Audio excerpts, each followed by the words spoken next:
My fiancée laughed. "I've been sleeping with your dad for 6 months at dinner." I said, "I know."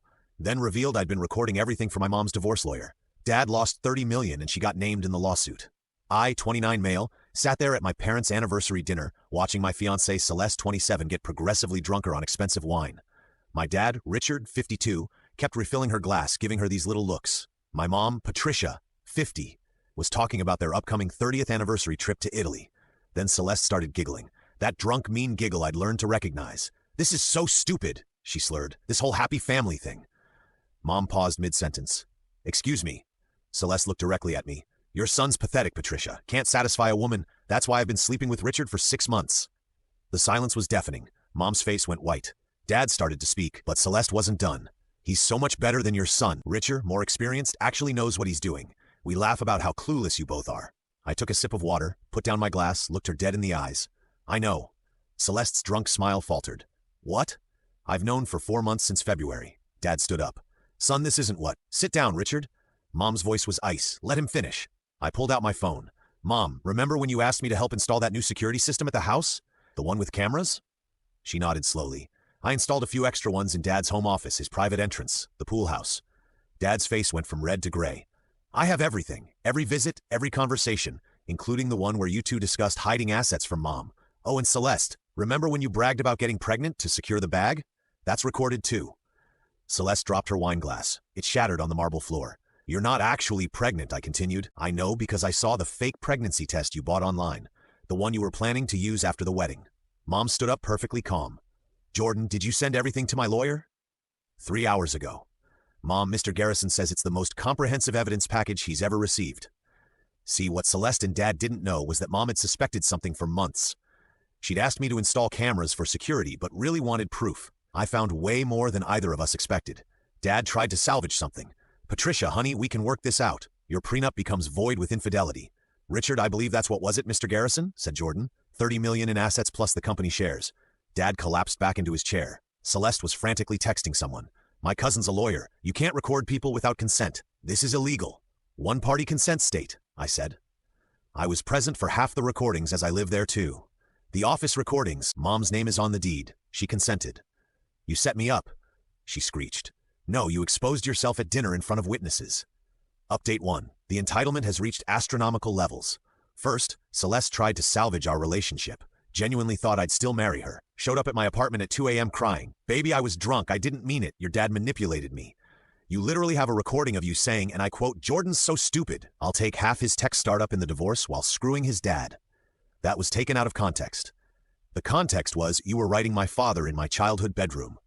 She switched tactics. "Fine, but you owe me 3 years together. You promised me a future you were planning to destroy after getting my shares in the company." Then she dropped the bomb. "I'll tell everyone you knew and did nothing, that you're a cuck who watched." "Go ahead. Tell everyone you were sleeping with your fiancé's father. See how that works out for your image." She left, but not before stealing my Nintendo Switch. Petty, but whatever. Then Dad tried the guilt approach. Showed up at my office with tears. "Tears? Son, you destroyed our family." "No, you destroyed it when you slept with my fiancée. She seduced me. I'm a victim here." My assistant was watching through the glass door, jaw dropped. "Dad, I have video of you literally texting her to come over while Mom was at her book club." "You don't understand. Your mother and I, things haven't been good. So you sleep with my 27-year-old fiancé?" She made me feel young again. "You're going to feel real young paying alimony." He tried to grab my laptop. Security had to escort him out. A 52-year-old executive being dragged out by security while shouting about his ungrateful son. My coworkers are still talking about it. But the peak entitlement. Celeste's mom, Rita, called me. "How dare you humiliate my daughter?" She humiliated herself. "You were supposed to marry her. I already paid for the venue with my credit card, which I've disputed." She's traumatized. She had to move back home. Traumatized from sleeping with my dad. "You're ruining her reputation. No one will date her now." Actions have consequences. I'll sue you for emotional damages. Get in line behind my mom's divorce lawyer. If you're loving this wild tale of karma and drama, hit that like button and subscribe for more heart-pounding stories straight from real life. Your support means the world. The legal letter started rolling in. Celeste hired some ambulance chaser who sent a cease and desist about the illegal recordings. Mom's lawyer responded with a single paragraph basically saying, "Lol, no." Then Celeste did something spectacularly stupid. She started a blog, Surviving a Narcissist, My Story.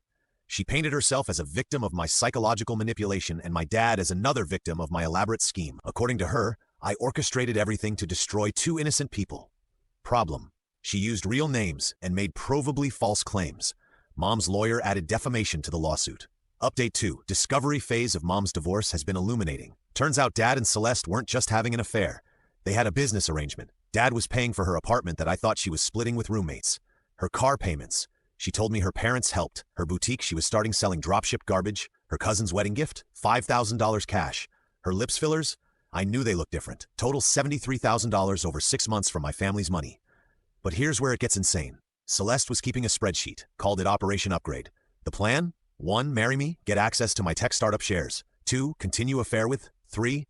Divorce me after 2 years claiming abuse. 4. Blackmail Dad with affair evidence. 5. End up with money from both of us. She wrote, Jordan's company will IPO soon. Conservative estimate $2 to $3 million of payout. Richard's guilt money $500K minimum. Total score $3.5 million by age 30. My mom's lawyer is having a field day. But wait, there's more. Dad tried to hide assets. Moved $2 million to an offshore account. Problem? He did it after being served divorce papers. That's fraud. Mom's forensic accountant found it in 48 hours. Dad's now looking at criminal charges. His lawyer dropped him. Meanwhile, Celeste escalated. She called my company's investors. Investors told them I was mentally unstable and vindictive, and they should reconsider funding. Our lead investor, Wendy, called me laughing. Your ex-fiancée just tried to tank your company because you caught her with your dad. This is better than Netflix. They didn't pull funding. They increased it. Apparently, they admired my strategic thinking under personal pressure. Then came the family drama. My dad's brother, Uncle Pete, chose sides. Team Dad started spreading rumors that Mom was having an affair too. That's why she entrapped Dad. Mom's response? She sued him too. Turns out Pete's been embezzling from the family business for years. Dad knew and covered it up. The forensic accountant found that too. Pete's wife, Qley, called me screaming that I've destroyed the family and her kids won't have college funds now. Maybe Pete shouldn't have stolen $400,000 then. That money was promised to him. Promised? It was embezzlement. Qley, your mom is vindictive. My mom was cheated on with my fiancé by my dad in our house. She hung up. Celeste, realizing the legal bills were mounting, tried a Hail Mary. She contacted my ex-girlfriend from college, Harmony, trying to get dirt on me. Harmony immediately forwarded me everything. Bro, your ex-fiancé is psycho. She offered me $1,000 for abuse stories about you. I told her the worst thing you did was forget to DVR The Bachelor once. I sent those screenshots to Mom's lawyer. Update 3. The implosion is complete. Dad's arrest happened at his country club during golf with clients. The fraud charges were serious. Moving assets during divorce proceedings, plus the embezzlement cover-up, plus tax evasion. Yeah, they found that too. His mugshot made the local business journal. The headline, Tech Executive's Affair Leads to Federal Charges. He called me from jail. Son, please, I need bail money. Ask Celeste. She blocked my number. Shocking. Your mother won't answer. Also shocking. You're my son, and you were sleeping with my fiancé. He got bailed out by his lawyer. New one. Expensive. But the damage was done. His company forced him to resign. His reputation destroyed. Meanwhile, Celeste's situation got worse. Remember that boutique she started with Dad's money? She hadn't been paying taxes or vendors or rent because she assumed Dad would cover it. When his assets got frozen, everything collapsed. She owes $40,000. Her solution? She tried to sell the ring I gave her. Problem? It was my grandmother's ring, Mom's mother, who's still alive and very interested in getting it back. Grandma Agnes showed up at Celeste's apartment with her lawyer. That's my ring, dear. I loaned it to my grandson for his future wife. You're not his wife. Celeste tried to claim it was a gift. Grandma had receipts, literal receipts, plus insurance documents showing it was a family heirloom on loan. Police got involved. Celeste had to return the ring or face theft charges. She returned it. Grandma immediately gave it back to me. For when you find someone who's not a home-wrecking trash bag, dear. The divorce proceedings have been brutal. Mom's getting the house worth $4 million, 60% of all assets, full ownership of 3 rental properties, alimony of $15,000 a month. Dad's vintage car collection total about $30 million. Dad's left with his 401k and 1 condo. He's 52, jobless, and toxic in the business community. But here's the beautiful karma. Celeste got served too. She's named in the divorce as paramour, and Mom's suing her for alienation of affection. It's a real law in our state. She could owe Mom up to $500,000. Celeste's reaction. She went to Dad's condo demanding he pay for her lawyer. Dad's new girlfriend answered the door.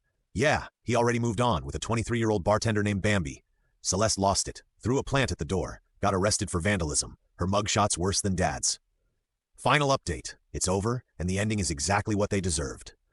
Dad's criminal trial was quick fraud, tax evasion, embezzlement, conspiracy. His lawyer negotiated a plea deal, 18 months in minimum security, $2 million in fines, 5 years probation. He reports to prison next month.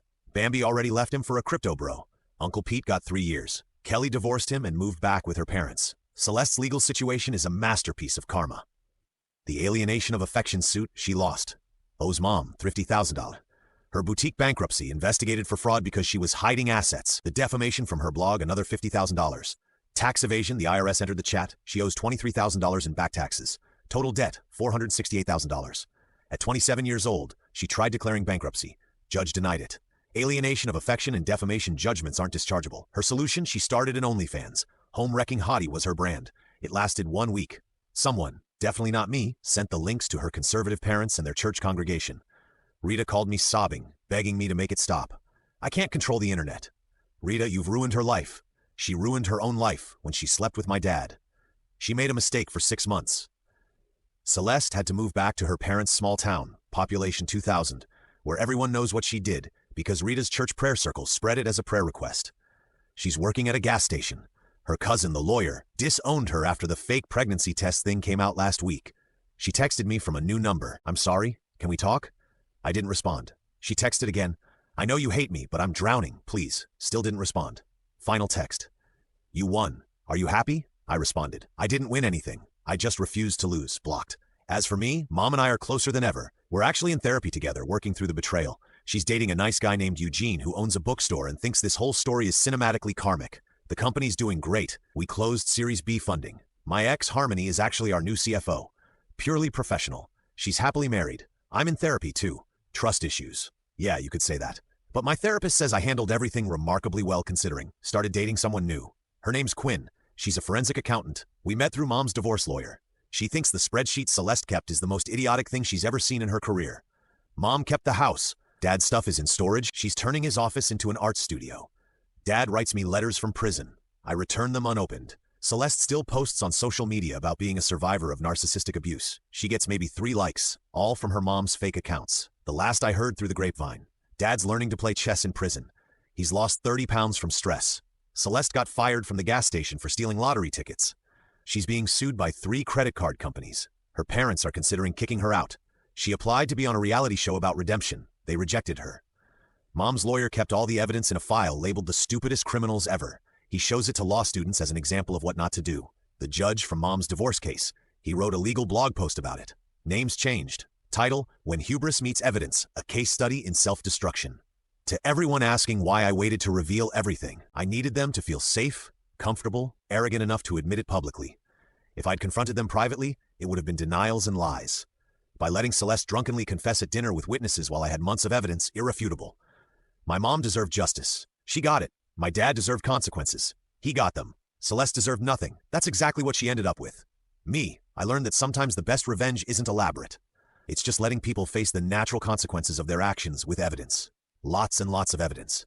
P.S. Grandma Agnes is savage. She sent Celeste a Christmas card to her parents' house. It just said, hope you're enjoying small-town life. I hear the gas station is hiring. Oh wait, P.P.S. Mom's using Dad's alimony payments to fund a women's shelter. She named it Fresh Start House. The irony is